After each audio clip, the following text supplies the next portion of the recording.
Hi. Good afternoon, Tuscaloosa. Good afternoon, Tuscaloosa and Internet World. How are we doing today on a wonderful Wednesday? Happy Hump Day, everybody. I hope everybody's having a great day. It's beautiful out here in Tuscaloosa. I hope it's beautiful wherever you guys are listening to the program. Welcome into the Joe Gaither Show right here on BamaCentral and BamaCentral.com.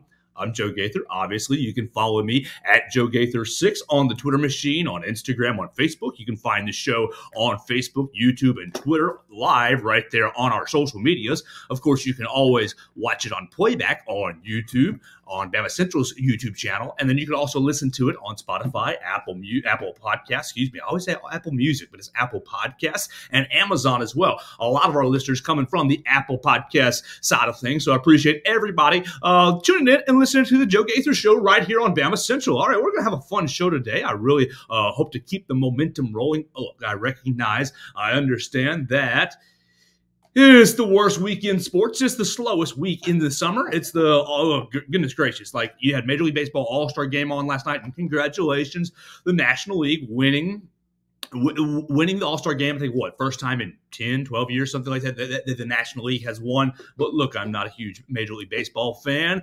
You had the ESPYs on last night, but I do. Look, who cares about who the ESPN awards go to? This is the slowest time in sports. But we are about to ramp back up. The Major League Baseball All-Star break will end fairly soon. And next week is SEC Media Day. So there's still a lot going on. You just got to get through this real week, the second week of July, always, really from 4th of July till that second week of July. Very, very slow time in sports. So I appreciate everybody jumping in and joining me today. What are we going to talk about? First, we're going to talk about two recruits who committed to Alabama on Sunday that we skipped over, really. One, I was distracted Monday, obviously, because we had Julian Sayin on the program. If you missed Julian Sayin, go ahead and tune in any of the playbacks, Spotify, Apple Music, or watch it on YouTube. You can see Julian Sayin and I's conversation right there on Bama Central's YouTube page.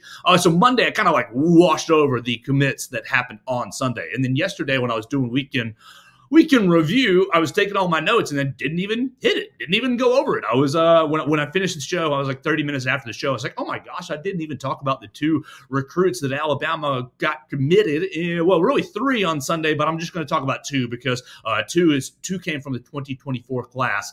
We're going to put off Zakai Hilton from the 2026 class. So I'm going to talk about the two commits from Sunday, Zabien Brown and Justin Okoronkwo. I'm going to talk about Brandon Miller's strong game last night. Brandon Miller having his best performance in Summer League last night. Yes, the Charlotte Hornets still lost because they stink, but Brandon Miller looked a lot more comfortable. It looks a lot like Brandon Miller last night on the court, so we'll talk about that as well. A little just a drama in the SEC as you're kind of stirring up on the social media side. Florida, a lot of the Florida fans are upset, unhappy with On3 Sports. As On3 Sports, we hit it on Monday. On3 Sports put out their re-rankings. Alabama benefiting with Julian Sayin being re-ranked as the number one overall quarterback in the 2024 class. But On3 Sports periodically does re-ranking, and the Florida Gators, the Florida fans are livid, are upset, are unhappy with On3 Sports because a lot of their recruits got knocked down a peg here or there. We're going to talk about that, the drama as well. And then Alabama is going to be in the mix for one more player tonight, or one more commitment tonight. So it's going to be kind of a heavy recruiting show today as we've kind of fallen into our niche right here at BamaCentral.com. We really appreciate Chris Walsh for putting us on. Make sure you guys are reading all of our work at BamaCentral.com. You can check out right now a piece that Blake Byler put out right there on the cover. Mr. Sam Walters coming in to Alabama basketball's program. And I know our friends at Blue Collar Unplugged just put out a new podcast, 2 days ago, yesterday. So you can hear those guys talk about Muhammad Waikiki and Sam Walters and all kinds of other basketball-related things. Everything Bama related right there on BamaCentral.com, the Sports Illustrated home for the Alabama Crimson Tide. All right, so let's get into it. Let's get into a little bit of interesting recruiting, the two commits that Alabama got over the weekend, Justin Okoronkwo and Zabien Brown. Now, Zabien Brown, a lot more people more familiar. Let's start with Zabien Brown, and then we'll talk about Justin Okoronkwo. Zabien Brown became Alabama's third cornerback to commit to the to commit in the 2024 class. So Alabama's basically going to be done with corners for the rest of the class, unless someone decommits. I anticipate Alabama to say these are our three guys. You got Jalen Mbakwe, Jameer Grimsley, and now Zabien Brown. So these are the three guys that are going to make up the 2024 class. And let's just talk about it. First, Zabien Brown is rated by 24/7 Sports, by the people who kind of run things, as the sixth best recruit in the state of California, rated the number 57th best recruit overall in the class, and rated the sixth best corner in the class. So he's highly rated. He's highly respected, a top 60 recruit in the nation, top 10 corner in the class. And so you love to see that. You obviously look at his other offers, and you see Alabama, Ohio State, and USC made his final three. He ended up choosing Alabama on Sunday. Great choice for you, Zabien Brown. We know Alabama started to get a little bit of a reputation with the Mater Dei Monarchs over there. Thank you so much, Bryce Young. Bryce Young with the Mater Dei Monarchs, Tommy Brown, and Eli Ricks. Obviously, Eli Ricks went to LSU first before transferring to Alabama. But look, those three guys in recent memory, Tommy Brown, Bryce Young, and Eli Ricks, all coming from Mater Dei High School, Zabien Brown's high school. Zabien Brown, look, if you're not familiar with California football, that's okay. Mater Dei is the cream of the crop. They are up there at the upper echelon. They're operating probably top 5 program in the state. They ended up going 12-1 last season. Zabien Brown earned a starting job as a sophomore. Now last year he was a junior. As a junior, 36 tackles, 3 interceptions, 5 pass breakups, a forced fumble, and a fumble recovery. Now, Zabien Brown basically got into the starting role as a sophomore and really kind of asserted himself as a junior. What do I see when I look at him on film, and why did Nick Saban like him? Nick Saban likes him. Well, first, he's 6 foot 180, and I know Alabama fans are like, that's not the measurables that I want to hear. I'm with you. It's not the measurables that I want to hear. But he doesn't really, I mean, he obviously he plays at 6 foot 180, but he doesn't really, I don't really think that the size becomes an issue. I look at his, you put on his tape and you put on his film, and you can see a lot of great attributes. Yes, undersized corner, but he plays like it. Let's see. Lateral quickness and agility. Okay, I took several notes looking at his film. Lateral quickness and agility, ball skills, finds the ball in the air very well, physical tackler, and fighter were the notes that I wrote when I was looking at Zabien Brown. I see Zabien Brown, look, he got beat a couple of different times on film, but his recovery was incredible. He was all full go in the entire film session that I was able to watch. He was full bore, 100% all out, balls to the wall, playing his tail off. Now, I think he has nice lateral quickness. A couple of double moves got put on him during this film, and he was able to stick right with the receiver. Very good man-to-man coverage skills as a high schooler. So obviously that's got to translate to the college game. But Zabien Brown was playing through the receiver's hands many times on pretty much all his pass breakups, playing through the receiver's hands, not afraid to mix it up. Maybe a couple times got a little early in on the ball, and he'll obviously work on that going into play for the Mater Dei Monarchs for one more season. But Zabien Brown, look, I think is gonna be a guy that Nick Saban sees the attitude, sees the fighter in him. He obviously undersized. We hit that already, but I think he performed very well in run support. Like I said, 36 tackles. He performed he had great play recognition. I think he just looked like a guy who maybe knows, okay, the physical abilities, the physical tools are not necessarily there. The effort jumped out on film as I'm watching Zabien Brown, always just going hard. A couple of times got caught with his eyes in the backfield, but was able to just turn and run and recover. We had Kendall Hollowell on, 2 or 3 weeks ago, talking about defensive back play. Zabien Brown really exemplified, oh my gosh, if I'm beat, just turn and run, find the ball, eye contact with the receiver, and fight through the hands. He did a great job with that. Now Nick Saban will, oh my gosh, I just got a little internet bump. I hope that my internet is going okay. Let me turn the internet off on my phone. There we go. So that the computer isn't sucking it, isn't Oh, I hope the broadcast isn't going modulated because my internet warning just hit me. So look, Zabien Brown, I think is going to make for a fine corner now.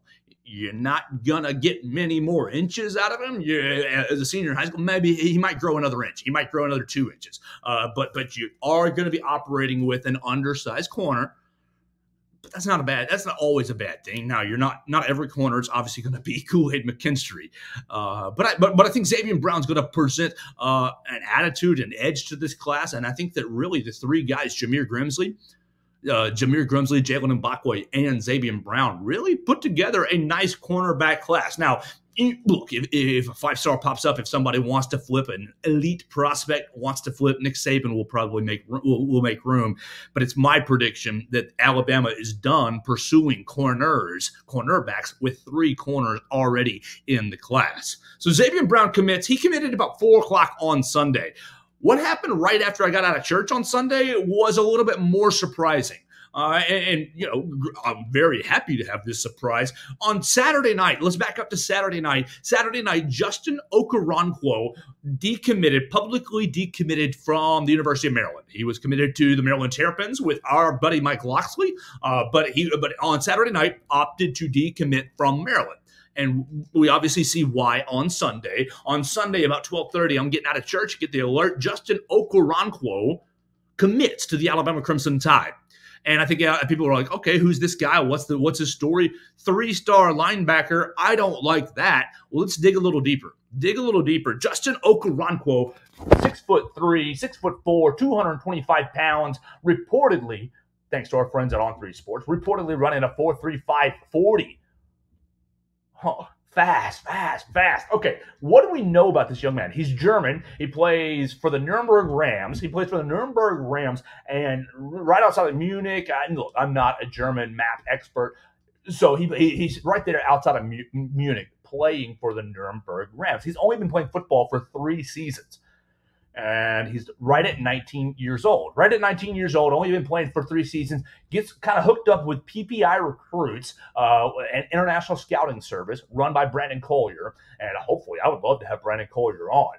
But really, Justin Okoronkwo, I think Alabama is getting a superstar.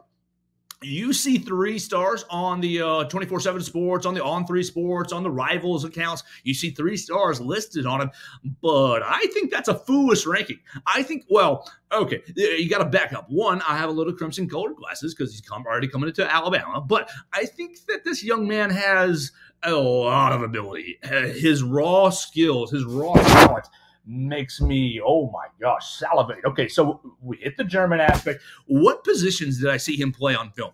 It recently put out some film from the last 5 or 6 games that he played this previous season, and this man is all over the field.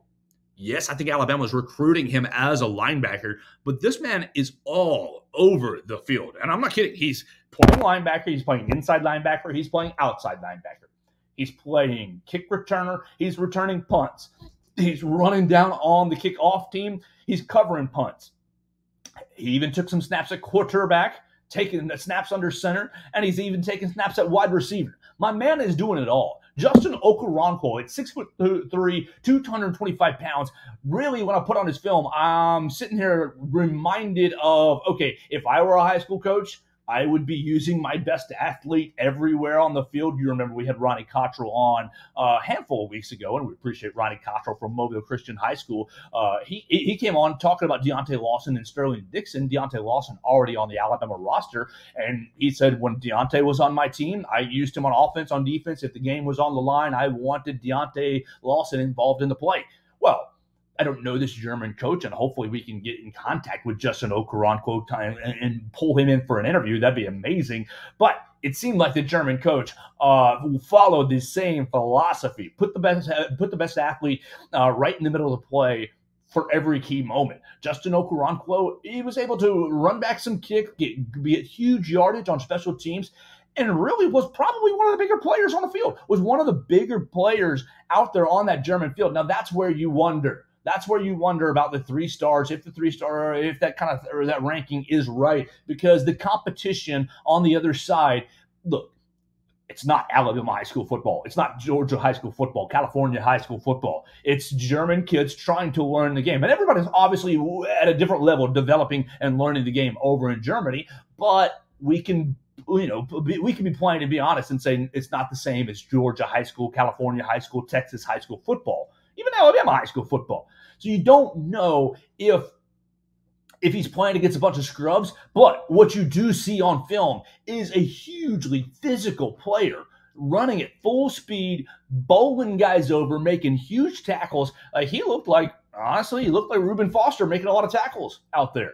Now, granted, I don't want to back us up. I want to back us all up and remind us we're playing against inexperienced German kids. I mean, look, this is no disrespect to Germany. I want to be respectful of all cultures and everywhere. But American football is a little bit newer, catching on. I mean, it's popular in Germany. It's popular, but it's not like soccer. It's not like international basketball. It's catching on. It's not like rugby, but so you don't necessarily have the high skill set that you might have over in Alabama and Georgia and California, Texas, this, that, and the other. But here we go. Like, Nick Saban, this guy's already been to camp. Justin Okoronkwo has come to Tuscaloosa 2 different times already, camping at several different colleges last year, and then also camping at several different colleges this year before receiving the Alabama offer and committing to the Crimson Tide. Coach Saban knows what he's doing. Coach Saban can see talent. Now, yeah, what's on tape is like, okay, I wonder if you're playing against bums like Joe, or if you're really playing against future college players, what you can really do.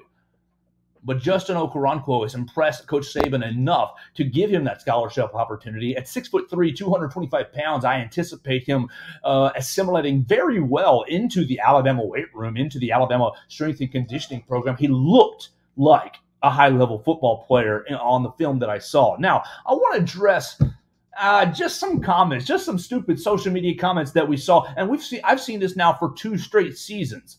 Last year, let's back up. Last year, Alabama signs and gets committed and signs Olassa Lennon from Finland, offensive lineman from Finland. Now he's a true freshman.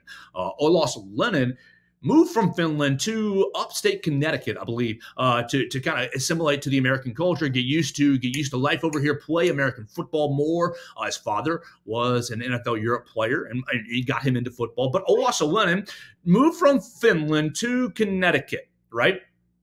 And then it obviously comes to Alabama. And you're seeing last year when he commits, oh my gosh, Nick Saban can't go get an American. Why can't we fill this scholarship spot with an American? Now look, America, yay, roll tide, God bless America, absolutely. But what are we doing here? What are we doing here? Because we saw the same comments. I sure wish Coach Saban would have used this scholarship on an American. I sure wish he could have found an Alabama boy to use this scholarship on. Justin Okoronkwo is going to be a talented football player. And look, don't you all want Nick Saban to bring in the 25 most talented football players that he can find each recruiting class? Don't you want to have the most talented 85-man roster that you can have? Who cares if they're from Timbuktu, if they're from USA, Alabama, Canada, Mars? It doesn't matter. Once they come to Alabama, they become Crimson Tide. They become members of the Alabama Crimson Tide. Now, look, Coach Saban's done this over, sprinkled it throughout his program.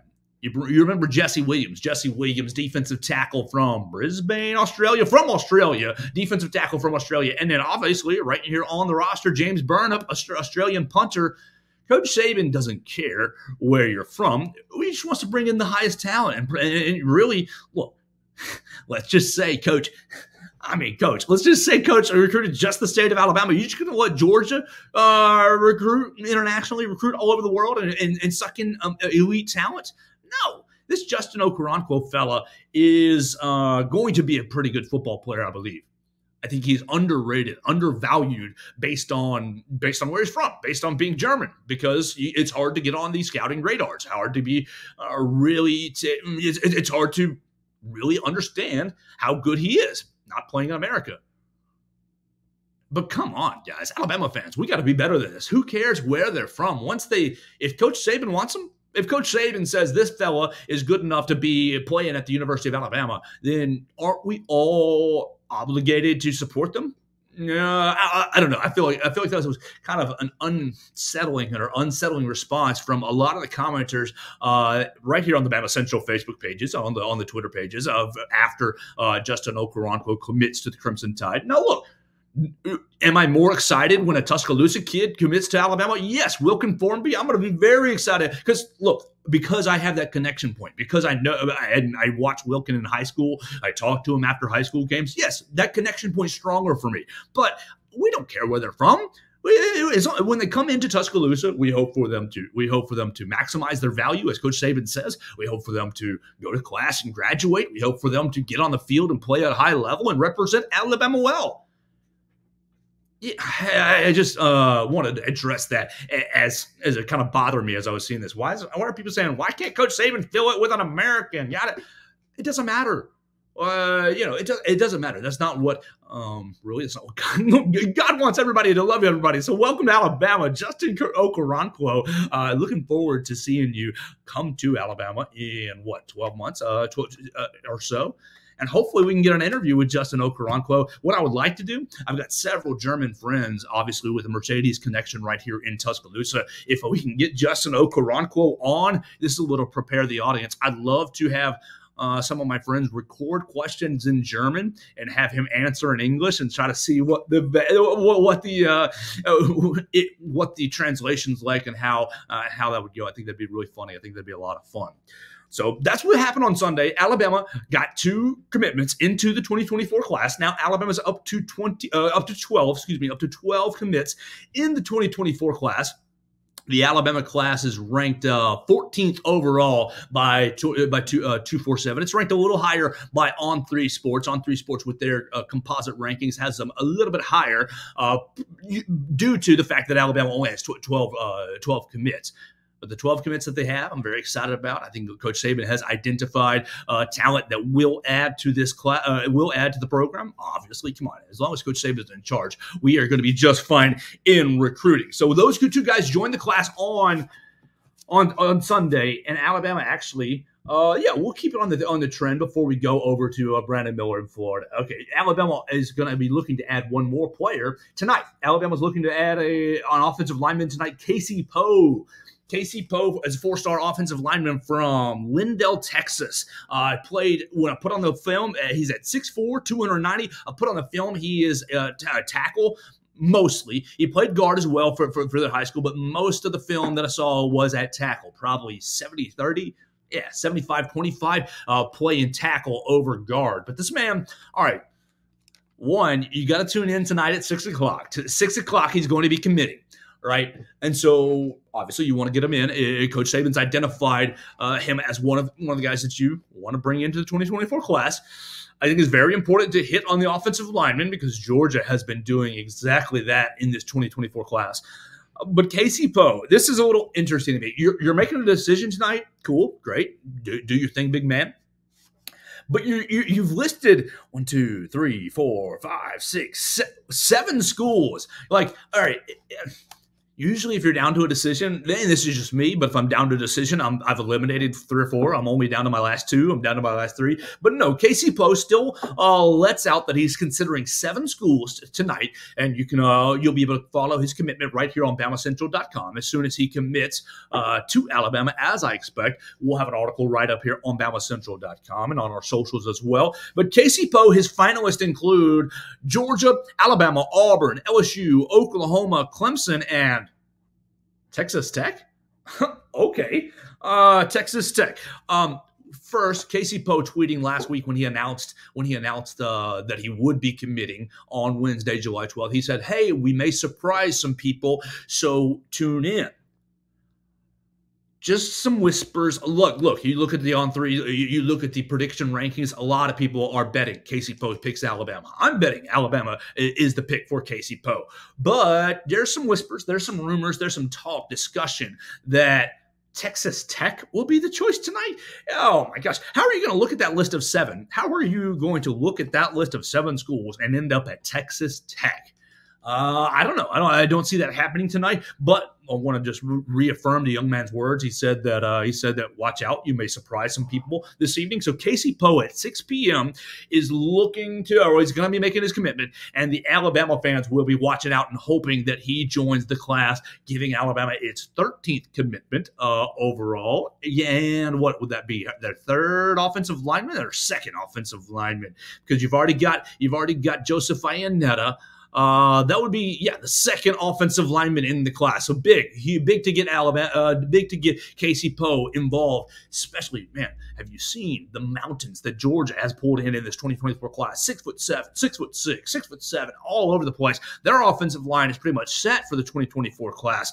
Alabama got to get on it, got to boost up the trenches. Only 2 defensive linemen, and if Casey Poe commits tonight, it will be the second offensive lineman in the 2024 class. So what did I see when I watched the film on Casey Poe? Look, I saw, like I said, we already hit the height and weight, 6'4", 290, nice size, nice weight. Looked like a good size high school player.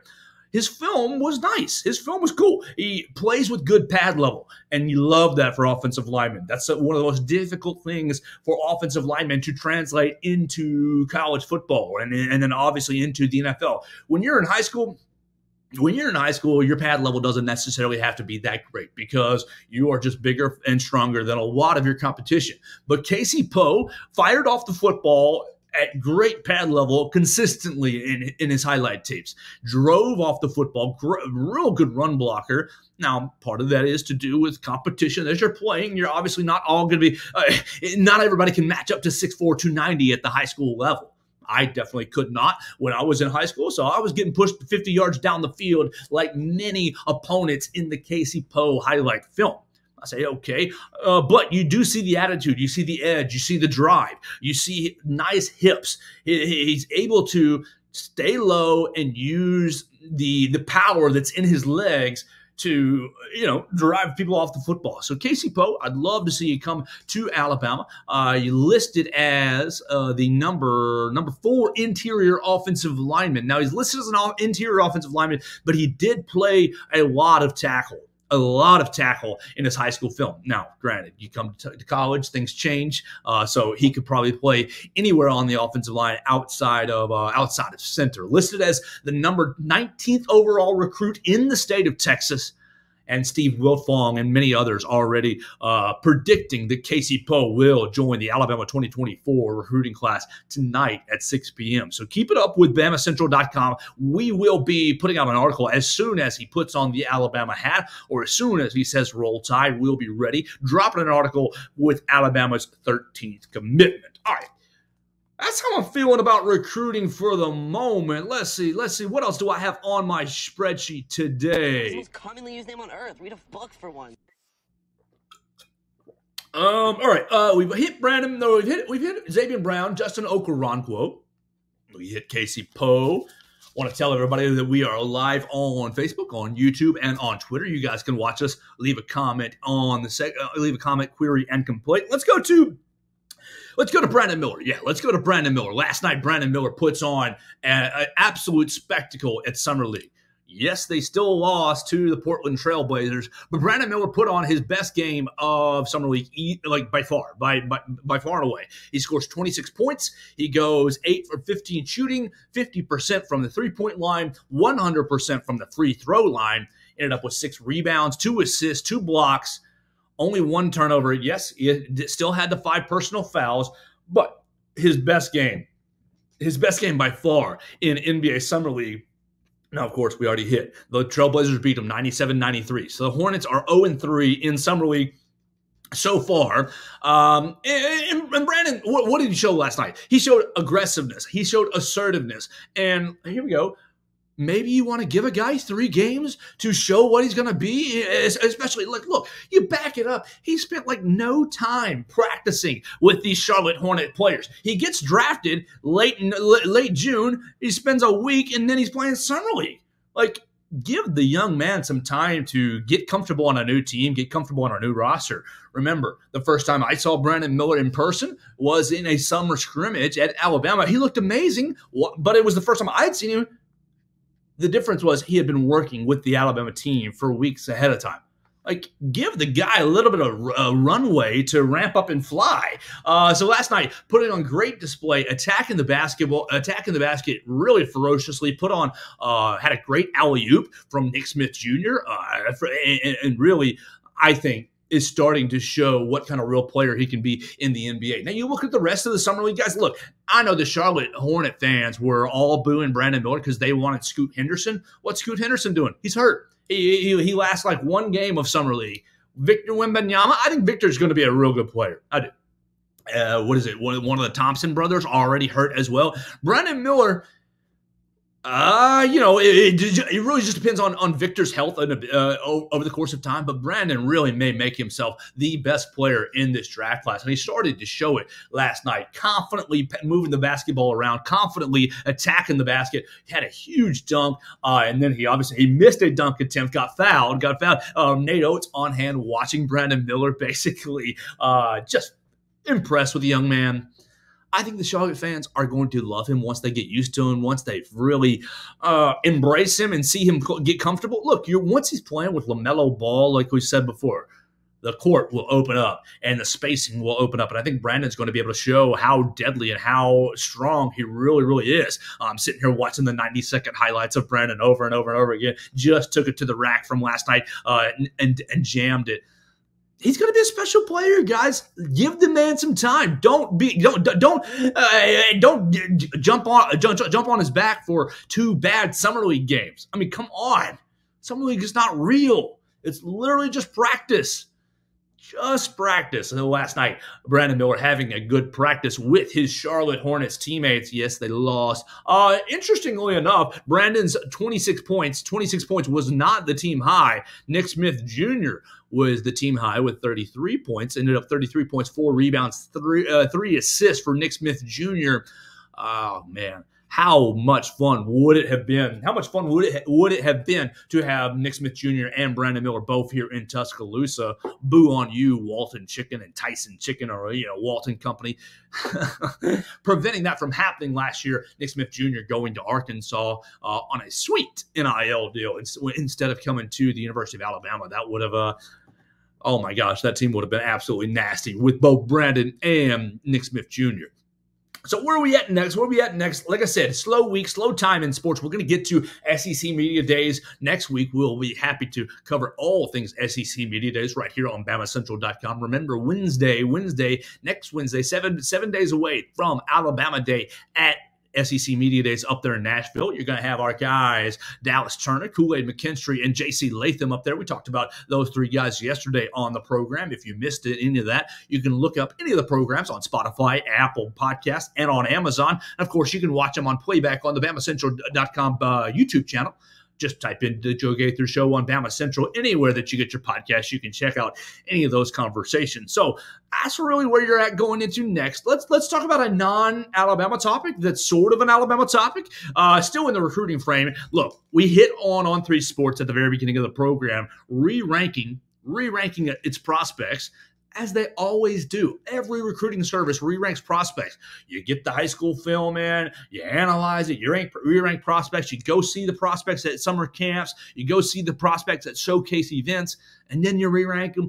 And ultimately, as Julian Sayin said on Monday, the rankings don't matter. The rankings do not matter. Julian Sayin still got the Alabama offer before he was given the number 1 overall quarterback ranking in the class. It doesn't matter. The recruiting services are not determining who's getting scholarships and who's good and who's bad. And so Florida, okay, let's get into Florida. The Florida fans saw the re-rankings and got onto On3 Sports' case, got onto Shannon Terry, got onto really everybody who's involved with On3 Sports. And I ask, what? Why? Because I type in On3 Sports. I type in On3 Sports Florida Gators commits, and I see number 3 overall recruiting class. This is what you guys are complaining about? A top 3 overall recruiting class because some of your players got knocked down a couple of positions? Like, look, you still got DJ Lagway as a 5-star player. You still got Xavier Filsame as a 5-star prospect. You've got a bunch of 4 stars in the class. You're going to tell me that you're going to complain and cry bias over being ranked the 3rd overall recruiting class in the nation? I'm sorry. You don't make any sense. You don't make any sense. Granted, I know that recruiting rankings are subjective, and I understand that. Scouts, look, I can see a player and say, oh, that's number 1, and the next player says, oh, that's number 4. Look, opinions vary, and that's fair. Goodness gracious, but there's no bias against the University of Florida. These recruiting services are really, I believe, trying to rank these guys the best. They want you to go back to their classes 4 and 5 and 6 years down the line, and they want to say, hey, we got it right. Now, granted, you're not going to know until 3, 4, 5 years down the line how good these classes really are. We say that every single year. So, golly, don't worry if your guy got knocked down a couple of slots, positional slots. Florida, it ain't personal. On3 Sports is not coming after you. Why would they alienate one of their biggest markets? Look, everybody knows how hungry Gainesville is. Everybody knows how hungry really all the SEC fan bases are. Florida being among the top fan bases in the league. Ain't better than Alabama. But look, it's absurd for a recruiting service or any company to alienate a big portion of their target audience. It is. So for the Florida fans getting their panties in a bunch over recruiting rankings, I find it laughable. I find it upsetting. I find it quite just confusing, really, as Shannon said. I mean, look, On3 Sports is still relatively new. Maybe 2 years in, 3 years in, somewhere right there. They're about 3 years in, so they're still growing their brand, trying to, I mean, obviously they've hired a bunch of credible writers, bunch of credible people. Like, they're a good organization. They're not trying to tank their organization by, hey, we don't like Florida. Hey, we don't like Billy Napier. Hey, these recruits are mean to us or something. It's absurd. It's laughable. I think it's just normal to have re-rankings and to have a shuffle. Sure, some of Alabama's players fell. Some of them rose. Doesn't matter. It doesn't matter. I think these On3 Sports guys are doing their best to rank these guys as accurately as possible, and they're only operating off the information that they have. When they get new information, when they get more information, they're able to reassess, take that into consideration, and say, hey, maybe I need to move this guy up a slot or 2 or down a slot or 2. It happens. It's not personal, Florida fans. Now, second thing for a fan base, Georgia, golly. And this is, I mean, look, Mom and Dad, love you guys. I come from a University of Georgia household in a large way, but the Georgia fans are driving me absolutely nuts right now because we're disrespected. Nobody believes in us. Dude, that is the most hooey conversation in the world. That is the most foolish conversation in the world. Nobody believes in us. Kirk Herbstreit's picking Alabama. Reese Davis is picking Michigan. Georgia, just because you're not picked for the national championship or to win the national championship by every pundit in the world doesn't mean you're disrespected. I think everybody in the world who watches college football is expecting Georgia to be a college football playoff team. I'm going to say it. They're a college football playoff team right now. Boom. Even without, or depends on who, even with a question mark at quarterback, Carson Beck can probably take them into the college football playoff. You look at their schedule is baby butt soft. It's very easy. It will be very surprising for them not to be in the SEC championship. I will be shocked. So, yeah, no one's disrespecting the Dogs by choosing Alabama or choosing Ohio State or choosing Michigan, choosing another program as their national championship. Georgia, you've won 2 national championships in a row. We respect you. You have the respect of college football. You have the attention of Tuscaloosa. You have the respect of literally everyone who plays this game. They know that Georgia is the current kings. You fans getting your panties in a wad, just driving me nuts, talking about disrespect. No one's disrespecting Georgia. No one. That's the most foolish thing in the world. Now Kirby is probably going to be able to mastermind his way into convincing his Dogs that they're disrespected. And Kirby will do that. Hey, we're going to hunt. They don't believe in you, X, Y, Z, A, B, C. Will that line of thinking last a 3rd consecutive year? Are the Dogs still hungry in that fashion?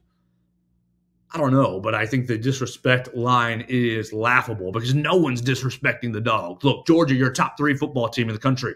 You might be number 1. You may be number 1. Just because you're not getting picked by everyone doesn't mean you're disrespected, Georgia. So get over yourselves. Get used to life on the top. This is what happens when you're at the top. People take shots at you. It's not a personal thing.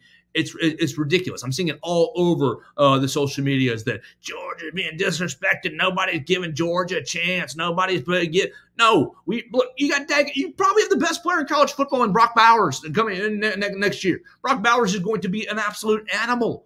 He's going to be a freak of nature. Laughable that these Georgia Dogs have taken this summer and turned it into we are disrespected. No one believes in Georgia. Absolutely laughable in that fashion. So those are my thoughts on the day. We got some recruiting news. We got a little bit of basketball news. We're still kind of meandering our way through the college football all season. What are we at? 450-something days away now from Alabama kicking it off against MTSU, and we cannot wait to be in there at Bryant-Denny Stadium. We'll have a whole crew for BamaCentral.com. We'll remind you next week we are going up to SEC Media Days in Nashville. Stay tuned to BamaCentral.com for all of our coverage. Katie Wyndham, Austin Hannon, myself, really everybody getting all in on SEC Media Days next week. What are we going to do the rest of the week on this show? I don't know about Friday, but I know about Thursday. Tomorrow, I'm going to continue our recruiting series. Cannot wait. Tomorrow we'll talk to our fourth commit in the Alabama 2024 class, Mr. Joseph Iannetta. Our first offensive lineman, Joseph Iannetta, will join me tomorrow to talk about his recruitment. We'll get to know him a little bit, try to have a little fun, trying to crack these recruits open a little bit, get a good story, get to know who these guys are on a personal level, but obviously we want to know about Joseph Iannetta as a football player as well. So Joseph Iannetta will be my guest tomorrow. A 3-star recruit out of Calvary Christian High School in Clearwater, Florida, committed to Alabama last June.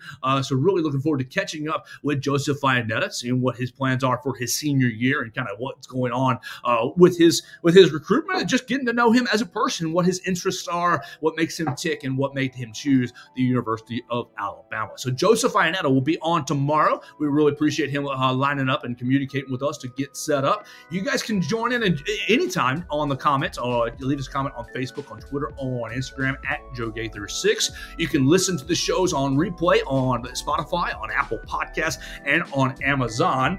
We appreciate all those platforms. We appreciate Chris Walsh putting us on each and every day. You can follow him, my boss, at Writing Walsh on the Twitter machine. Follow at BamaCentral on the Twitter machine for all your news and notes. Reminder again, we'll have the recruitment Casey Poe at 6 p.m. tonight if he's going to commit to Alabama. I think everybody is believing that he will. Once he actually does put on the Alabama hat, we will have that right there on BamaCentral.com. We're going to talk to Joseph Iannetta tomorrow.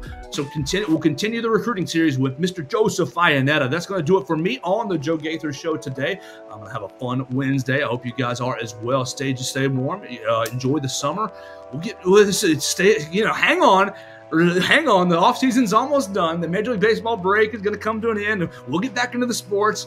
We're 2 weeks away from NFL training camp getting started, so that means we're like 3 weeks away from college football training camp started. It's right here on the precipice. Hang out with us. Tell a friend about the Joe Gaither Show on Bama Central as we get into the new season. Thanks, everybody, for joining us. This was another edition of the Joe Gaither Show right here on Bama Central and BamaCentral.com.